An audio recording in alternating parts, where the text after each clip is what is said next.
तो आप समझ रहे हैं, हेमंता बिस्वा शर्मा भी यही कह रहे हैं कि इससे फर्क पता चल पाएगा कि कौन भारतीय है और कौन बाहर से आकर घुसपैठिए के तौर पर भारतीय बनके रह रहा है, योजनाओं का लाभ ले रहा है, आधार कार्ड बनवा रहा है। लेकिन अब आधार कार्ड बनवाना भी इतना आसान नहीं रहा। क्यों हम ऐसा कह रहे हैं, चलिए जानकारी आपके सामने रख रहे हैं, आपको बताते हैं। नियम सख्त कर दिए गए हैं। देखिए, घुसपैठिए अब आधार कार्ड जिसे पहले हासिल कर लेते थे वैसे हासिल नहीं कर पाएंगे।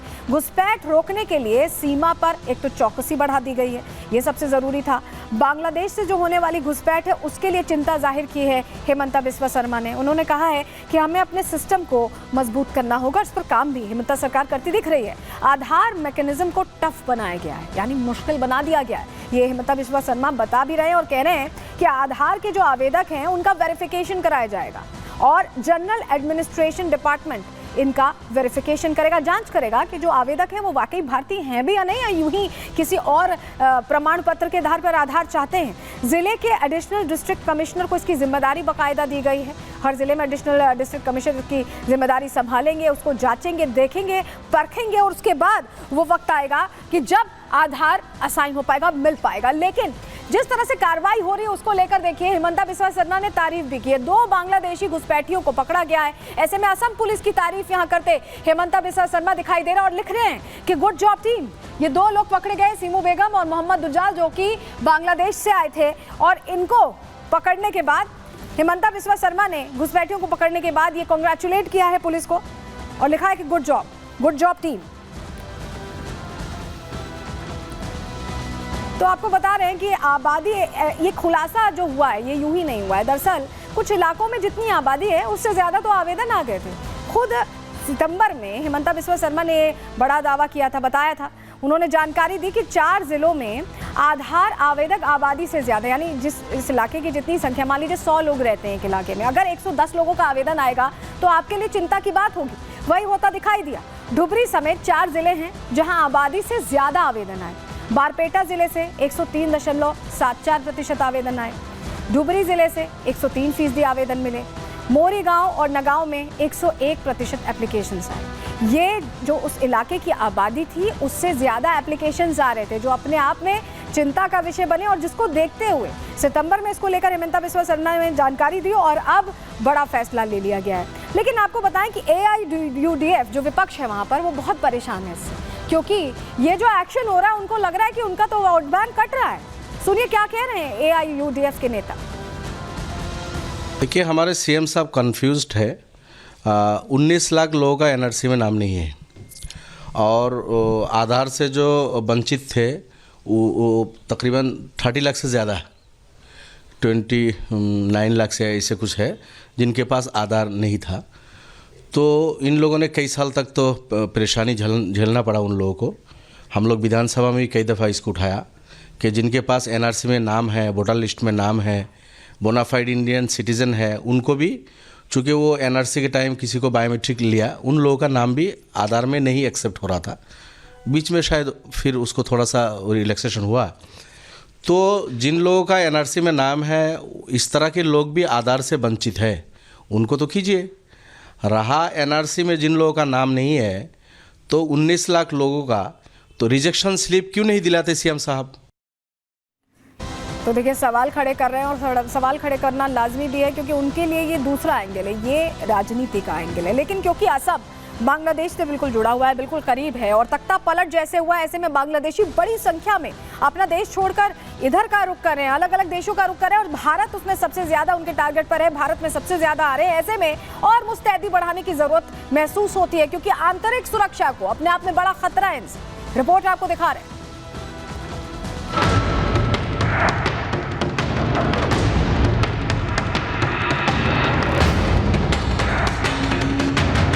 बांग्लादेश में तख्ता पलट होने के बाद Bharat Bangladesh border high alert पर है, क्योंकि इस रास्ते से घुसपैठिए भारत में दाखिल होने की कोशिश कर रहे हैं। साथ ही ऐसे कई मामले भी सामने आ रहे हैं जिसने असम सरकार की टेंशन बढ़ा दी है। बॉर्डर पर अलर्ट पिछले कुछ महीनों में बढ़ा है, लेकिन पिछले कई सालों से घुसपैठिए भारत में दाखिल होते रहे हैं। इतना ही नहीं, ये घुसपैठिए अवैध तरीके से आधार, पैन और सभी जरूरी दस्तावेज तैयार करा रहे हैं। असम में कई ऐसे जिले चिन्हित किए गए हैं जहां आबादी से ज्यादा लोगों ने आधार कार्ड के लिए आवेदन कर रखा है। ऐसे में माना जा रहा है कि ये एक्स्ट्रा आवेदन रोहिंग्या घुसपैठियों का है। घुसपैठियों पर नकेल कसने के लिए हेमंत सरकार ने सख्त फैसला ले लिया है। अब आधार कार्ड बनवाने के लिए एनआरसी आवेदन की रसीद भी दिखानी होगी। ऐसे में जिन लोगों ने अब तक एनआरसी में रजिस्ट्रेशन नहीं कराया है, उनका आधार कार्ड बन पाना नामुमकिन हो जाएगा। हेमंत सरकार के इस फैसले से जहां असम के नागरिकों को लाभ होगा, वहीं घुसपैठियों की टेंशन बढ़ गई है। में जो डिसीजन हुआ है, अगर कोई नया आदमी आधार कार्ड के लिए अप्लाई करता है तो उसका वेरिफिकेशन बहुत जोरदार से होगा और इंटरनल सिक्योरिटी का दृष्टि से यह बहुत महत्वपूर्ण है। मैं ये मॉडल जो डिसीजन डॉक्टर हेमंत विश्व शर्मा ने लिया, उसको मैं धन्यवाद देता हूँ। घुसपैठियों पर नकेल कसी जाने लगी तो विपक्ष की बौखलाहट जायज है, क्योंकि विपक्ष पर तुष्टीकरण के साथ साथ मुस्लिम घुसपैठियों की वकालत करने का आरोप लगता रहा है। कांग्रेस को असम सरकार का ये फैसला कुछ रास नहीं आ रहा है। असम की जनता जो है ना, अब हेमंत विश्व शर्मा जी की एनआरसी करने जा रही है। चुनाव नजदीक हैं, असम की जनता इस बार हेमंत विश्व शर्मा की अच्छी वाली एनआरसी करेगी। देश में घुसपैठियों का मुद्दा काफी गंभीर है। देश में आंतरिक सुरक्षा और कानून व्यवस्था बनाए रखने के लिए घुसपैठियों पर नकेल कसा जाना बेहद जरूरी है। Bureau report, Republic Bharat. तो असम में कैसे एक्शन लिया गया है ये तो हमने आपको बता दिया। अब बात दिल्ली की भी करते हैं, क्योंकि एलजी ने यहाँ जो निर्देश दिए थे उस पर एक्शन होता दिखाई दे रहा है। चलिए सबसे पहले आपको जरा तस्वीर दिखाएंगे दिल्ली की कि कैसे तेजी से यहाँ पर चेकिंग चल रही है। ये तस्वीर देखिए, घुसपैठियों की तलाश चल रही है। बाकायदा पुलिसकर्मी लोगों के बीच जा रहे हैं और पहचान कर रहे हैं, उनके डॉक्यूमेंट्स को वेरीफाई किया जा रहा है। ये तस्वीरों में आप देख पा रहे हैं, ये पुलिस ड्राइव चला रही है। 2 महीने के लिए स्पेशल ड्राइव चलाने की बात है। एलजी के निर्देश पर घुसपैठियों की तलाश यहाँ भी तेज हो गई है, दिल्ली में भी। असम में जहां बड़ा फैसला लिया गया है, वहीं दिल्ली में ड्राइव स्पेशल चलाई जा रही है। तो आपको जानकारी दे देते हैं, दिल्ली में घुसपैठियों की तलाश हो रही है। हमने आपको तस्वीर भी दिखाई। दूसरे दिन भी दिल्ली पुलिस एक्शन में दिखाई दी। कल ही ये हमने देखा था कि कैसे चेकिंग की जा रही थी अलग अलग इलाकों में। परसों शाम को आदेश जारी किया गया था और कल से एक्शन शुरू हो गया था।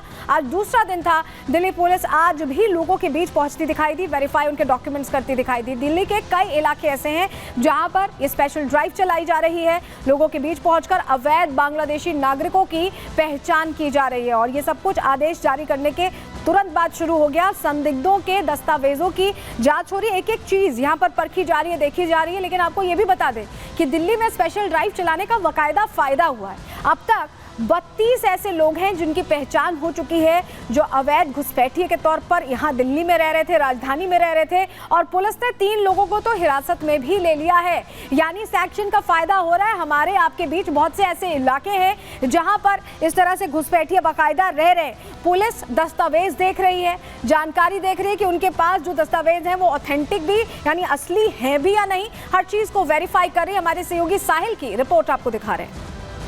दिल्ली में अवैध बांग्लादेशी और रोहिंग्यों की रुके होने की जानकारी के बाद दिल्ली पुलिस जो है स्पेशल ड्राइव चला रही है। इस वक्त हम मौजूद हैं दिल्ली सीमापुरी थाना इलाके में।